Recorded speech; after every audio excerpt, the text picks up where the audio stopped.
Hi everyone, thanks for being with me on the Tony Tonkin Show. Today I'm going to talk about cricket, a fabulous sport, one played around the world and which Australia tends to dominate these days. It's a pretty exciting period for us all, particularly those of us that follow cricket.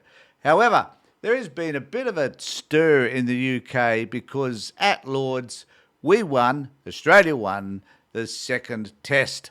Now that's created quite a problem for the English cricket team because that means now they have to win the next three. It's a 5-series test match.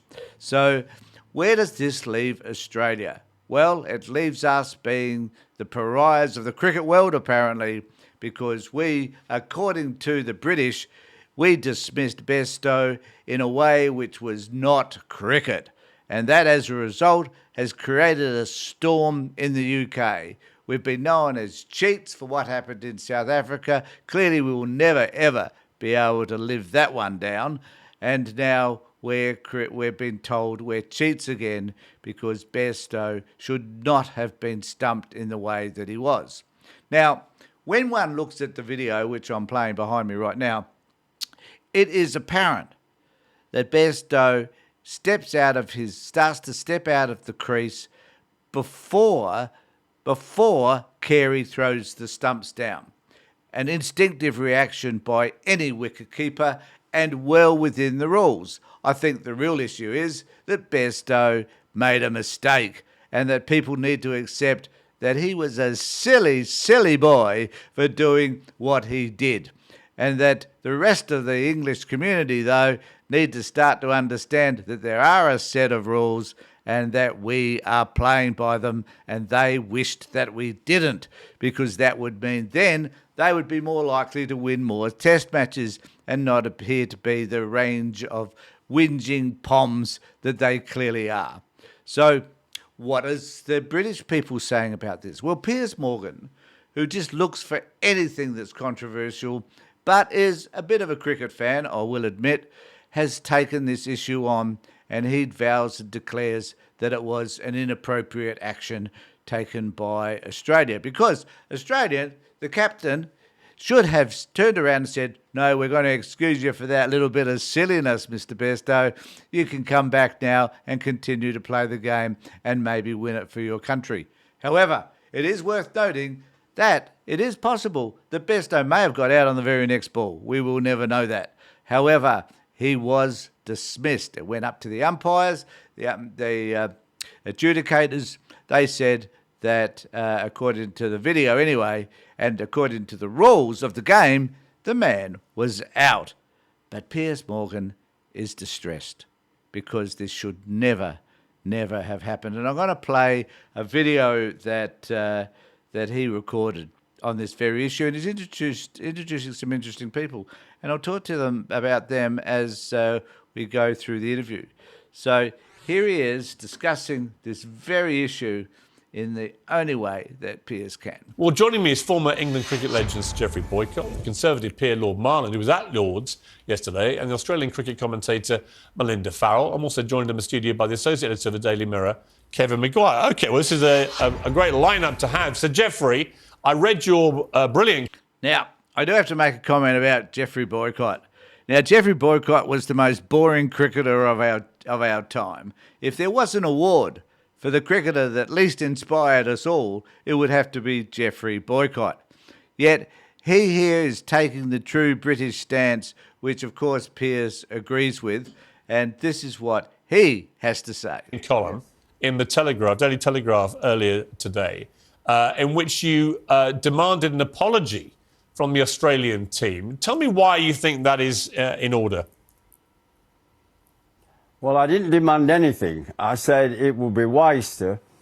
Look, if he doesn't know the rights between playing right to the letter of the law and what is good for the spirit of the game, then I don't know, I can't teach you. I love this debate about what is in the letter of the law and the spirit of the game. So it just appears to me that there are these two things. That one must have a sense of what is right, ethical, correct in sport, and what is the letter of the law? Well, the Australians abided by the letter of the law. You guys lost the game, stiff bickies. But for people like Jeffrey, the slowest player on this planet, this is distinctly not cricket. In 1932-33, when the bodyline was played. Now, I just got to say something about Bodyline series. I just let Jeffrey talk about it, then I'll talk about it myself because I have a different take. It was Australia that first started it by sending a telegram. They didn't like Bodyline, which was within the rules, by Jardine and his team beating them. And they sent a telegram to the MCC saying this is not cricket, it's not in the spirit of the game. So those in Australia who were siding with the Australians, so playing to the letter of the law, as it were, should go back to 1932-33, and also their captain told Plum Warner, who was the manager of the MCC team, who went into the dressing room, and Warner got told by the captain of Australia, there are two teams out there and only one is playing cricket. So they didn't like the way it was being played within the rules. And they went further than that after the series was lost by Australia, they got England, pressured them to change the rules of the game, the laws of the game, and they also said, when we're due to come to you in 1938 to play a tour of England, if you're going to bowl Bodyline, we're not coming. And I just got a comment about this, the perspective he offers here, because number one, we must remember the Bodyline was brought in to combat Donald Bradman, because Bradman was making so many bloody runs, the British would never be able to catch up. So that was the reason why it was there, designed to target one particular player. The other issue around Bodyline was that you may remember, even though none of you were there, but you may remember they didn't wear helmets and they didn't wear protective gear at all. It was a pretty gutsy time to be playing cricket, I must confess. So if someone's bowling the ball at you at around 100 kilometres an hour, as they were, then you're going to be in a bit of strife if that ball is directed at your body every time. So the complaint the Australians were making was that it was dangerous, just plain, unadulterated, unequivocally dangerous. And because of that, it was decided that that sort of practice should cease. And so they limited the number of bounces that were permitted per over. The Australians' reason for complaining was justified in that it was an unsafe practice. The motivation, though, was to try and deal with and manage the way Bradman was playing the game, because he was simply the best player on this planet and still to this day maintains many of those records. So this is their reason. But Jeffrey, the slowest player on this planet, has decided to to object to this because it wasn't in the spirit of the game of the Australians. And incidentally, the Australians complained, right, because it was dangerous, not because they necessarily felt the need to have to win that match. It wasn't an illegal activity. It was within the rules of the game, but it was a strategy that was used to harm the players. And a number of those players were hit during the Bodyline series, and that was one of the reasons why the Australians complained. Came on the tour. So they were the first to start this about the standards in the game.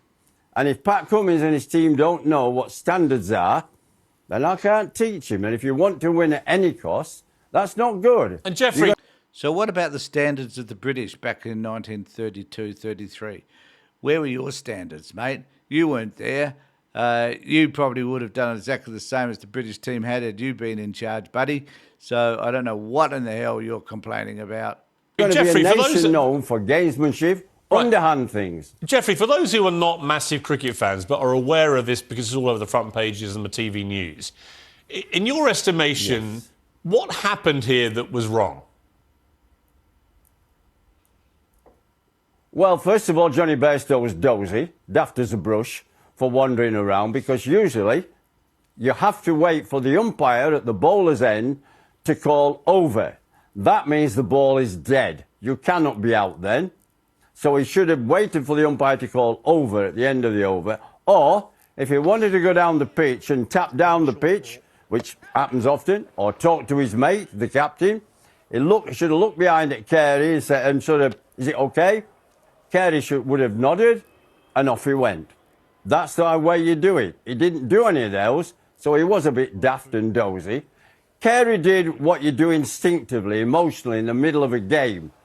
But having reflected on it, Cummins, him, the team should have said, I just think that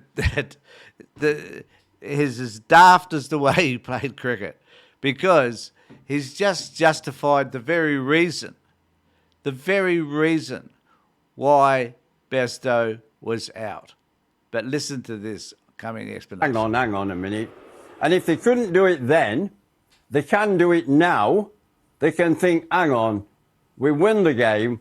Brilliant cricket played by both teams. Lots of wonderful entertainment for everybody. You've spoilt it at the end.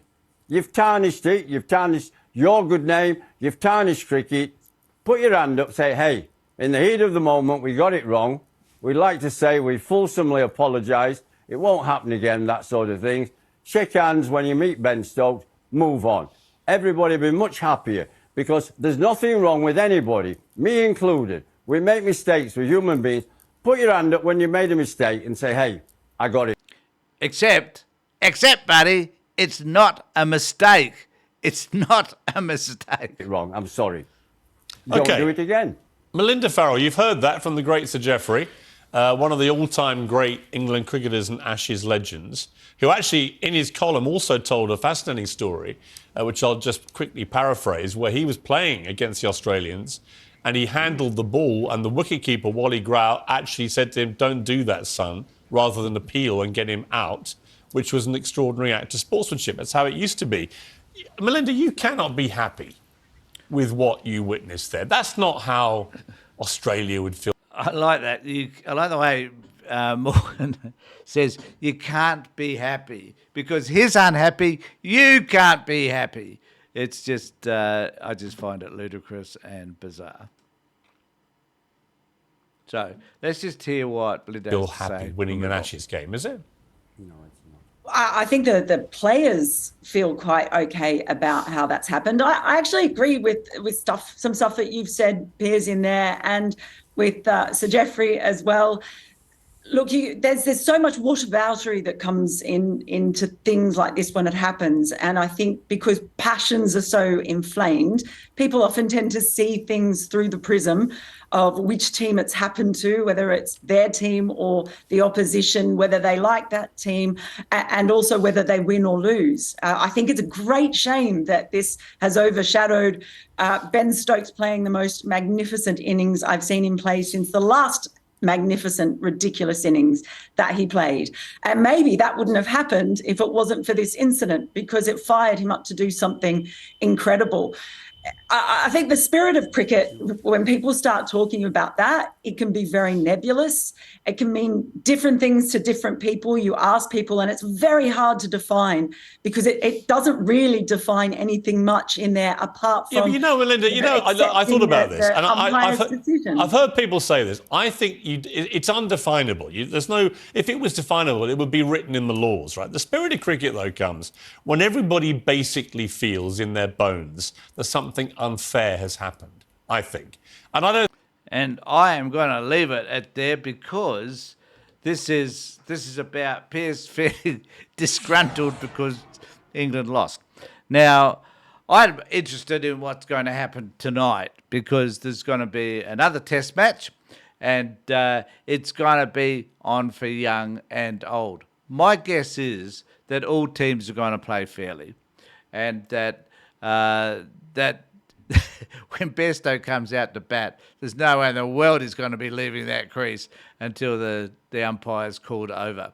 So let's just see how this plays out. It does make for an interesting test match, and it does make for great viewing. So watch it on Channel 9 tonight and enjoy because it will be a load of fun. Now, I'd just like to suggest to people that if you're watching this channel and you're enjoying what you're seeing, please subscribe. That would be nice. And also, I'd like to think that you could contact me and let me know what you think on the comments below. And we'll see. Well, hopefully, we'll catch up with you next time on the Tony Tonkin Show. So take care, everybody. Look after yourselves. And more importantly, be safe.